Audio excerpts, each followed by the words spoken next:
Today we are talking all things structural integrity. Now we have a lot of info to cover and no time to waste, so let's get to it. 7 Days to Die has an extensive building system. With literally thousands of items that you can craft, the building opportunities in 7 Days to Die are practically limitless. There is, however, one thing that you really must keep in mind when you are doing any sort of building. That, of course, is structural integrity. There is nothing more frustrating than getting halfway through a big build, placing a single block, and watching the entire structure crumble. Anybody who has built a big structure or even a small structure in 7 Days to Die has experienced this problem. It is so annoying. That is why structural integrity is an extremely important topic and one that you must consider when building anything in 7 Days to Die.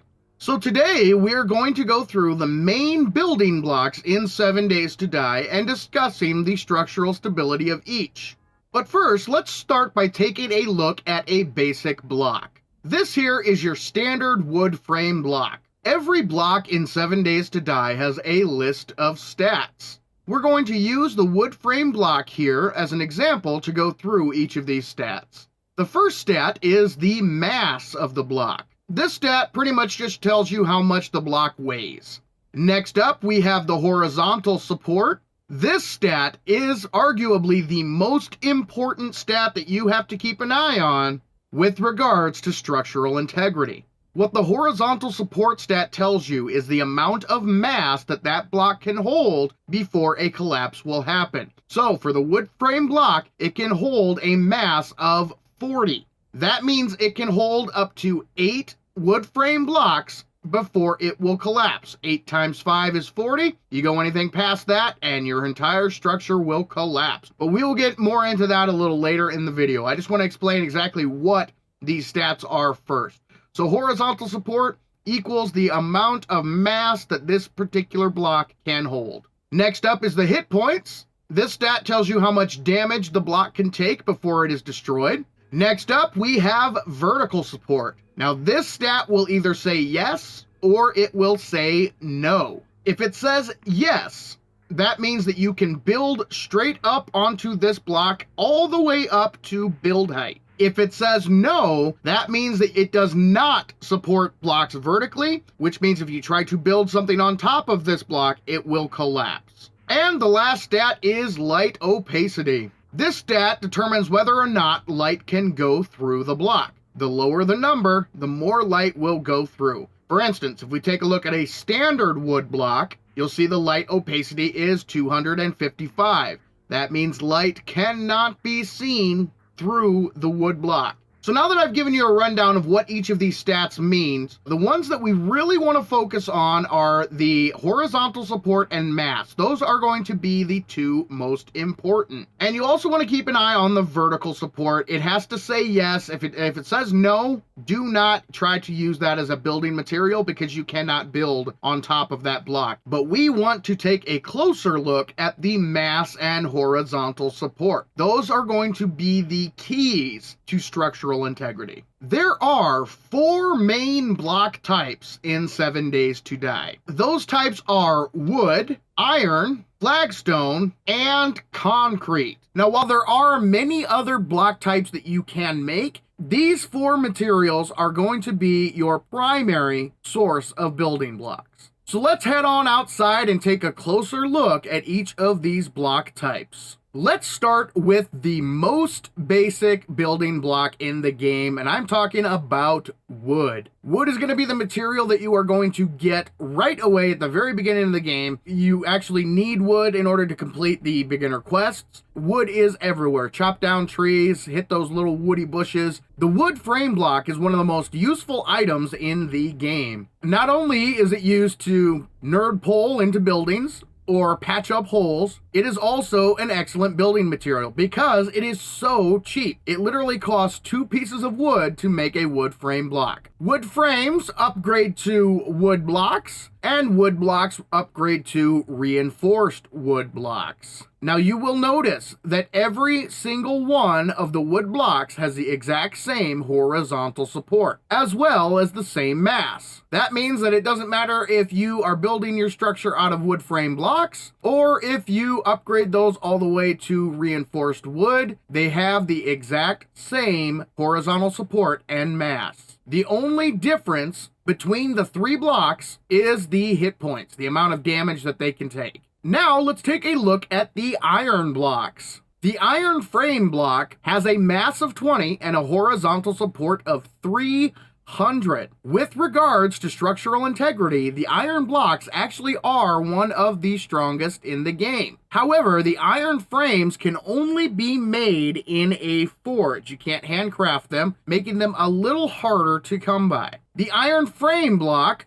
upgrades to an iron block, and the iron block will upgrade to a reinforced iron block. One very important thing that you need to keep in mind: if you build with iron blocks, the moment you try to upgrade from reinforced iron block to the next level, you actually go up to concrete. Now this is important because iron blocks have a mass of 20 and horizontal support of 300. So one reinforced iron block can support up to 15 horizontally. However, concrete has a mass of 10 and a horizontal support of 120. So if you are building out of iron and you have this out 15 blocks and go to upgrade it, you will have a major collapse because concrete can only support up to 12. I'm going to demonstrate this here in just a little bit, but I did want to point it out just so that you can see iron blocks are great to a point. Yes, they have the ability to support more blocks than some of the other materials, but trying to upgrade these blocks to something even stronger can cause you some headaches. Next up, we have the flagstone and cobblestone blocks.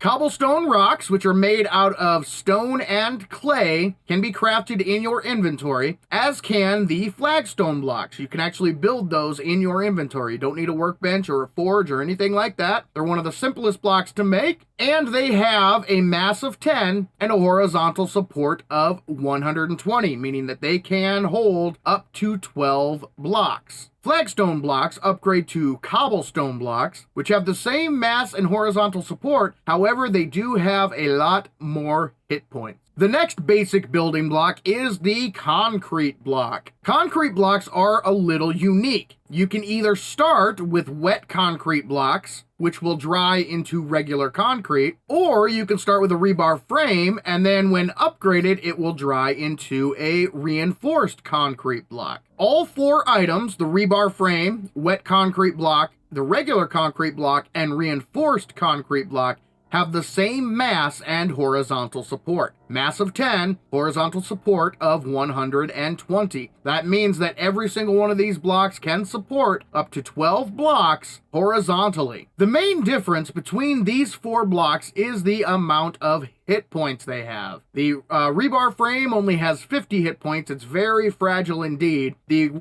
regular concrete has a hit points of 2,500, but the reinforced concrete has hit points of 5,000, so much more durable than the other block. You will also notice that there is another stat line on the reinforced concrete. That is the explosion resistance line. Once you get into some of the higher tier blocks, they are actually much more resistant to explosions. Reinforced concrete block, or just standard concrete, will stand up a lot better to an explosion than a wood block. This is also true for the iron blocks. And the last block we want to talk about is the steel block. Steel blocks cannot be manufactured. You actually cannot craft a steel block. So the only way to get a steel block is to actually upgrade a reinforced concrete block. Just like that. But steel blocks are the toughest blocks in the game. They have a mass of 20, horizontal support of 3,000, but they have 7,000 hit points and an explosion resistance of 50%. Much more durable. So now that we have a decent understanding of the basic building blocks in 7 Days to Die, now it's time to get out there and actually demonstrate these blocks in action and show you how to calculate structural integrity. Structural integrity can be broken down into two main categories: vertical support and horizontal support. As we discussed earlier, vertical support is a yes or no proposition. Either it supports things vertically or it does not. There is no calculation involved with vertical support. As long as this stat says yes, that block can build all the way to build height. Just like this. Wow, I love building up to build height. Gives you such a beautiful view. But this tower, this little nerd pole, is built exclusively out of wood frame blocks. You can build as high as you want as long as the block has vertical support. Vertical support, like I said, is a yes or no proposition. Either it supports things vertically or it does not. So now that we've discussed vertical support, it is time to talk about the oh so important horizontal support. And unfortunately, folks, this will require a little bit of math in order to figure out. Let's start with the wood blocks. Wood blocks have a mass of 5 and a horizontal support of 40. That means that each wood block can support up to 8 wood blocks horizontally. So let's just continue going with our frames and let's go out 8 blocks. 1, 2, 3, 4, 5, 6, 7, 8. There you go. You'll notice it can support 8 blocks. However, the moment we try to put block number 9 on here, boom, everything from the support pole on collapses. So wood blocks can hold up to 8 blocks. However, if you try to go past 8, the entire thing collapses. Another thing to keep in mind is it does not have to be a straight shot. So for instance, we could come out 1, 2, 3, 4, and then come this way, 1, 2, 3, 4. So we've kind of got like a little L shape here. And once again, boom, put on that 9th block and the entire thing collapses. Same thing works vertically. So we can come out 1, 2, 3, 4. And let's go into God mode here so I can go up. And we go up 1, 2, 3, 4. Now, if I put anything on anywhere on this chain here, like let's put a block right here. Boom.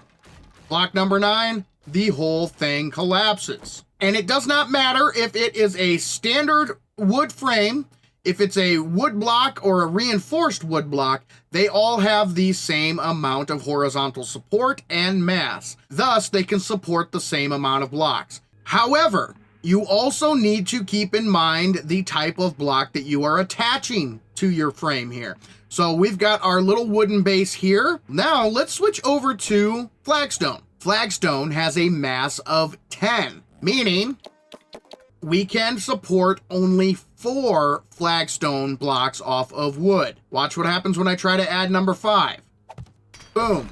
It collapses. That is because the mass of the flagstone is 10, and wooden blocks can only support 40 mass. 40 divided by 10 is 4. So the most important thing you need to keep in mind is whatever you build your support pole out of needs to be the strongest material you can. I would not recommend doing a wood support pole and trying to put flagstone or concrete hanging off of that. That does not make sense. You're not going to be able to build very strong structures. So if you decide you want to start building out of wood, use only wood until you get everything upgraded. Wood will upgrade into into cobblestone. So once we get these frames upgraded, they upgrade into regular wood, then into reinforced wood, and then into cobblestone. Once you get this into cobblestone, then it would be safe to go ahead and switch to rebar or flagstone blocks.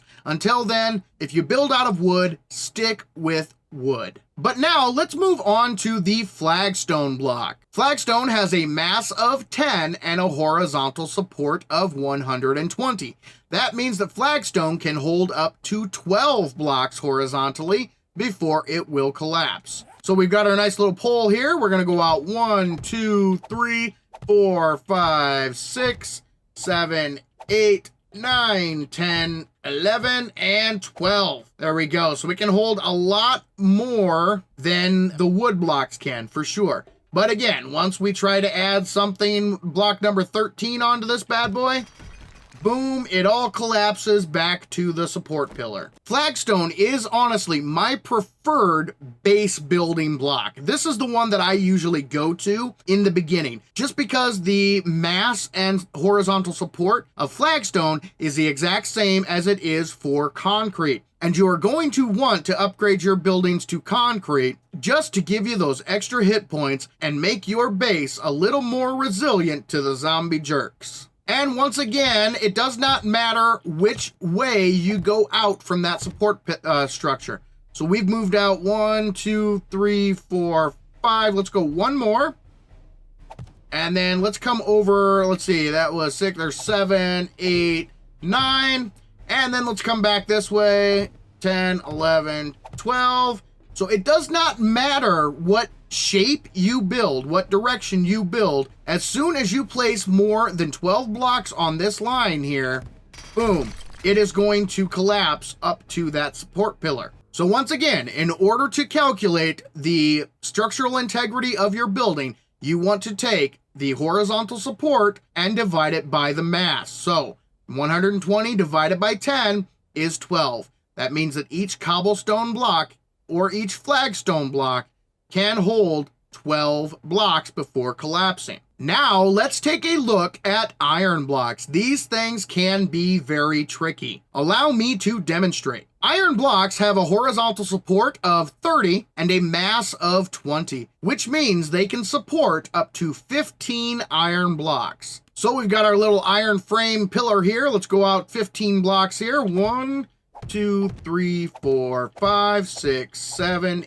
8, 9, 10, 11, 12, 13, 14, 15. All right. So now we know if we add a 16th block on to the end of this, that this whole thing will collapse, right? Well, one thing you have got to be careful of here. Let me grab my nail gun so I can demonstrate this. Iron frames upgrade into iron blocks, which upgrade into reinforced iron blocks. Now, unfortunately, reinforced iron blocks upgrade into concrete. So let's say you have a structure like this or similar to this, or you even have it going out 7 blocks and going up 8 blocks, but you have 15 blocks here, right? If I go to upgrade this to concrete, boom, the whole thing collapses. That's because concrete has a mass of 10 and a horizontal support of 120, meaning that this block here on our pillar that we just upgraded went from having a horizontal support of 300 down to a horizontal support of 120. So you need to be very, very careful when building with iron blocks. I honestly do not recommend building out of iron. Yes, it does have greater horizontal support, but once you go from iron to concrete, that support drops dramatically and it'll cause you a whole bunch of headaches. So be very, very careful. Having that 30% explosion resistance is nice, but the amount of hit points that the iron blocks has just is not worth it. I mean, look at the reinforced concrete. It's 5,000. You get up to steel and you're up to 7,000 with even better explosion resistance. So while yes, there are some benefits to iron, I personally believe that the consequences or the cons for iron frame blocks do not make them worth it. I would not recommend building out of these things whatsoever. So now let's take a little closer look at concrete. So here I've got some reinforced concrete poles here. So we've got a nice heavy duty material here as our support pillar here. All concrete blocks have a mass of 10 and a horizontal support of 120, meaning they can hold 12 blocks. So we can go 1, 2, 3, 4, 5, 6, 7, 8, 9, 10, 11, and 12. There we go. So you can go out a very long distance indeed before having to worry about structural integrity issues. And the great thing is reinforced concrete upgrades into steel. Boom, boom. Now our support pillar is steel. Steel blocks have a mass of 20, but a horizontal support of 300. That means that once we get these bad boys upgraded to steel here, we can actually increase our length here. Boom, boom, boom. We can actually go out an additional 3 blocks. So going from 12 blocks to 15 blocks horizontally. But again, try to add block number 16 on there. Boom, they fall down. One more thing I want to demonstrate with structural integrity. You can actually build off of any side of the block, and it gets its own set of horizontal support. So, as you can see here, I've got a whole bunch of steel blocks, all 15 all the way up here. 15 steel blocks being supported by this one block. Now, you would think that if I added a block here, the whole thing would collapse. However, that's not the way building works in 7 Days to Die. Every side of this block has its own pool of horizontal support. Not only can I go out 15 blocks that way, I can come out 15 blocks this way. So that's 1, 2, 3, 4, 15. I've got a nice long set of steel blocks there. I can come out this way. And I can come out this way. So now if we take an aerial view here, you'll notice I've kind of got a nice big X pattern here. That's because every single side of that block gets its own horizontal support pool. So every single side can hold up to 15 blocks. So one last thing I want to show you with regards to structural integrity. We've got our 15 blocks of steel here unsupported. Now, if we know if we were to add something here that this entire line will collapse, but if you put a block on the bottom and create a new pillar, boom, that actually increases the structural integrity of the entire line. So now that we've got these connected to 2 pillars, the structure integrity for this little section here is much better. 7 Days to Die has one of the most vast and versatile building systems of any game on the market today. With thousands upon thousands of blocks that you can build with, the building opportunities in 7 Days to Die are practically limitless. However, you must be careful while building in order to avoid those oh so annoying collapses. The best way to avoid those collapses is to keep an eye on your structural integrity. The 2 most important aspects of structural integrity are the horizontal support and the mass. If you take the horizontal support number and divide it by the mass of the block, you can figure out exactly how many blocks that material will support. I hope you folks found this video helpful and or enjoyable. If you did, go ahead and hit that subscribe button and turn on notifications so you do not miss a single one of our tutorial videos. Speaking of which, I've created a very special playlist of tutorials with similar topics. You can access that playlist by clicking the box in the top right corner of your screen. But for now, this is Saven saying thank you, ladies and gentlemen, for joining me in Saven's World. And remember, the average gamer is always king of the hill on the bell curve.